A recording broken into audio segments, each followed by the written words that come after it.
اعوذ باللہ من الشیطان الرجیم بسم اللہ الرحمن الرحیم ومن الناس من يقول آمنا باللہ وبالیوم الآخر وما هم بمؤمنین ومن الناس، اور لوگوں میں سے بعض لوگ وہ ہیں، من یقول آمنا باللہ، جو کہتے ہیں کہ ہم اللہ پر ایمان لائے، وبالیوم الآخر، اور یوم آخر پر، قیامت کے دن پر ایمان لائے، وما هم بمؤمنین، حالانکہ وہ ایمان والے نہیں ہیں۔ سورہ بقرہ چل رہی تھی، سورہ بقرہ کی آیت نمبر 8، پہلا رکوع ختم ہو گیا تھا، دوسرا رکوع شروع ہوا، اس کی پہلی آیت ہے، دوسرے رکوع کے حساب سے اس کی پہلی آیت ہے، ویسے سورہ بقرہ سورت کے حساب سے 8ویں آیت ہے۔ اس آیت مبارکہ کے اندر ایک خاص طبقے کا ذکر کیا گیا جن کو منافقین کہا جاتا ہے۔ سورہ بقرہ کی ابتدا میں دو گروہ، دو طبقات کا ذکر گزر چکا ہے۔ ایک وہ طبقہ تھا جو سب سے پہلے جس کا ذکر کیا گیا، جن کو متقین کہا جاتا ہے، جو ماننے والے ہیں، جن کے بارے میں کہا گیا کہ ذالک الکتاب لا ریب فیہ ھدی للمتقین، آگے ان کی صفات ذکر کی گئی، گویا کہ ماننے والوں کا ذکر۔ اور پھر جو ماننے والے ہیں ان کے بارے میں اللہ تعالی نے فرما دیا اولئک ھم المفلحون، یہ ہیں بھی کامیاب، یہی لوگ کامیاب ہیں۔ اس کے بعد دوسرے گروہ کا ذکر کیا گیا، ان الذین کفروا، کافروں کا، اور ان کے بارے میں فرما دیا کہ وَلَهُمْ عَذَابٌ عَظِيمٌ، ان کو بہت سخت عذاب دیا جائے گا، بڑا عذاب دیا جائے گا۔ اب تیسرے طبقے کا ذکر ہے جن کو منافق کہا جاتا ہے۔ یہ منافقت کی ابتدا مدینہ منورہ میں ہوئی۔ مکہ مکرمہ میں کھلم کھلا یا تو مسلمان ہے یا پھر کافر ہے، یعنی جو اسلام لے آیا تو وہ دل سے بھی ایمان لے کر آ رہا ہے اور زبان سے بھی ایمان لے کر آ رہا ہے، اور جو نہیں ایمان لے کر آ رہا وہ نہ دل سے ایمان لا رہا ہے نہ زبان سے ایمان لا رہا ہے، جیسے کہ کفار مکہ، مشرکین مکہ، کھلم کھلے کافر۔ جب آپ صلی اللہ علیہ وسلم ہجرت کر کے مدینہ منورہ آئے تو یہاں پر جو ہے نا بنی اسرائیل، جو بظاہر پڑھے لکھے لوگ تھے، یہودی، تو چونکہ وہ تورات کو ماننے والے تھے، پڑھے لکھے لوگ تھے، تو انہوں نے ایک نیا راستہ اختیار کر لیا منافقت کا۔ وجہ کیا تھی؟ وجہ یہی تھی کہ اپنا مال بھی محفوظ کریں، اپنی جان بھی محفوظ کریں، چونکہ یہاں پر مسلمانوں کا غلبہ ہے، مسلمانوں کی ریاست قائم ہو گئی ہے، تو لہذا انہوں نے کہا کہ اوپر سے ان کے ساتھ، اور جو باطنی ہمارا عقیدہ ہے وہ وہی والا ہے جو تورات پر ہمارا عقیدہ ہے، گویا کہ ہم یہودی ہیں لیکن اوپر سے مسلمانوں کے ساتھ رہیں۔ تو یہاں پر اس گروہ کا ذکر ہے، یہاں پر تو ان کی سزا ذکر نہیں ہے، یہاں تو صرف اتنے کہ یہ مومن نہیں ہے، کیونکہ ایمان کے لیے دل سے ایمان لانا ضروری ہے۔ البتہ ان کی سزا اور جگہ ذکر کی ہے، ان المنافقین فی الدرک الاسفل من النار،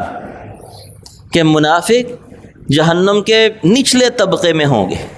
تو گویا کہ یہ بھی دائمی جہنمی، جس طرح کہ پہلے اس سے جو پہلے گروہ ہے کفار کا، وہ بھی دائمی جہنمی، اور منافقین بھی دائمی جہنمی۔ اب یہاں پر جو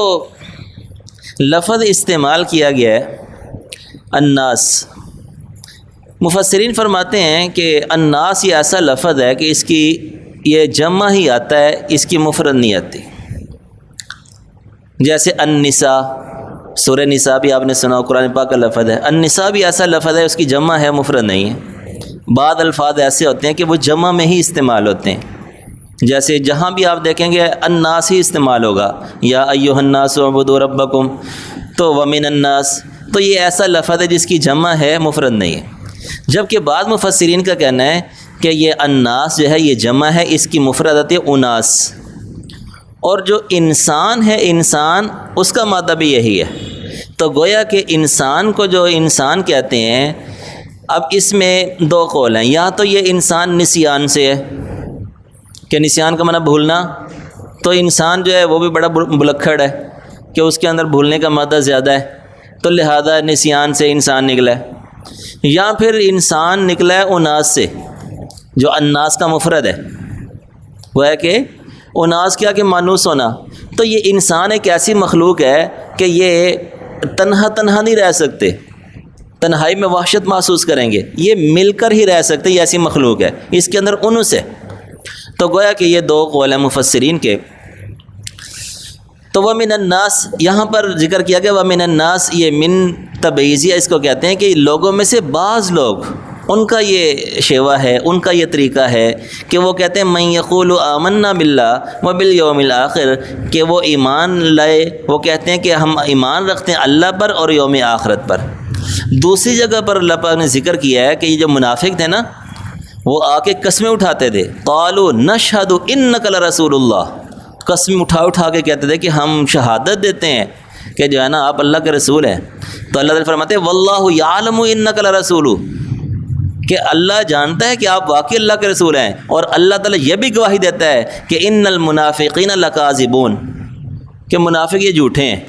یہ زبان سے آپ کو کہہ رہے ہیں کہ ہم ایمان لائے، یہ مومن نہیں ہے، جیسے یہاں پر ہے نا وما ہم بمؤمنین، یہ مومن نہیں ہے۔ اب نفاق جو ہوتا ہے، قرآن پاک نے یہاں پر نفاق کی ایک صورت ذکر کی جس کو کہتے ہیں نفاق اعتقادی، عقیدے کا نفاق، یعنی بظاہر مسلمان جبکہ دل کے اندر کفر بھرا ہوا ہے، اس کا ذکر ہے۔ ایک ہوتا ہے نفاق عملی، اس کا ذکر حدیث میں آتا ہے کہ آپ صلی اللہ علیہ وسلم نے فرمایا کہ منافق کی 3 علامتیں ہیں، اذا حدث کذب، کہ جب وہ بولے گا تو جھوٹ ہی بولے گا، وَإِذَا اؤْتُمِنَ خانہ، اور جب اس کے پاس امانت رکھوائی جائے گی وہ خیانت کرے گا، وَإِذَا وَعَدَ أَخْلَفَ، اور جب وعدہ کرے گا تو خلاف ورزی کرے گا۔ تو یہ جو حدیث میں منافقت کا ذکر ہے، یہ اس کو کہتے ہیں نفاق عملی، گویا کہ انسان کا عمل اس کے عقیدے کے منافی ہے، کیونکہ مسلمان ہو اور جھوٹ بولے یہ تو ہو ہی نہیں سکتا، مسلمان ہو اور وعدہ خلافے کرے یہ تو ہو ہی نہیں سکتا، مسلمان ہو اور خیانت کرے یہ نہیں ہو سکتا۔ تو گویا کہ اس بندے کا عمل اس کے عقیدے کے خلاف ہے، تو یہ عملاً منافق ہے، اس کا ذکر حدیث میں آتا ہے۔ یہاں پر جو ذکر ہے یہ نفاق اعتقادی کا ہے کہ جو کہ دائمی جہنمی ہے۔ تو لوگوں میں سے بعض وہ ہیں من یقول آمنا باللہ، کہ جو کہتے ہیں کہ ہم ایمان لائے اللہ پر اور یوم آخرت پر۔ اب یہاں پر جو ہے نا 2 چیزوں کا ذکر ہے، آمنا باللہ اور یوم آخر، گویا کہ توحید یہ ابتدا ہے عقائد کے اندر، اور قیامت پر ایمان یہ انتہا ہے، گویا کہ ابتدا اور انتہا کا ذکر کر دیا، باقی تمام عقائد اس کے اندر آ گئے۔ یعنی کہ عقائد تو اور بھی ہیں کہ اللہ کے رسول پر ایمان لانا، اور تقدیر پر ایمان لانا، کتابوں پر ایمان لانا، فرشتوں پر ایمان لانا، یعنی جتنے بھی عقائد ہیں وہ سب کے سب اس کے اندر آ گئے۔ جب ابتدا اور انتہا کا ذکر کر دیا تو گویا کہ باقی عقائد بھی اس کے اندر موجود ہیں۔ تو لوگوں میں سے بعض وہ ہیں جو کہتے ہیں آمنا باللہ، ہم ایمان لائے اللہ پر اور یوم آخرت پر، وما ہم بمؤمنین، حالانکہ وہ مومن نہیں ہیں۔ یخادعون اللہ والذین آمنوا وما یخدعون الا انفسهم وما یشعرون، یہ لوگ دھوکہ دیتے ہیں اللہ کو اور ایمان والوں کو، وما یخدعون الا انفسهم، حالانکہ یہ دھوکہ نہیں دیتے مگر اپنے ہی نفسوں کو، وما یشعرون، اور ان کو اس بات کی سمجھ نہیں ہے۔ اس کی انشاءاللہ تفسیر کل موقع ملا تو کل کریں گے، کل ویسے سفر ہے، وغیرہ آئندہ درس میں اس کی تفسیر انشاءاللہ آ جائے گی۔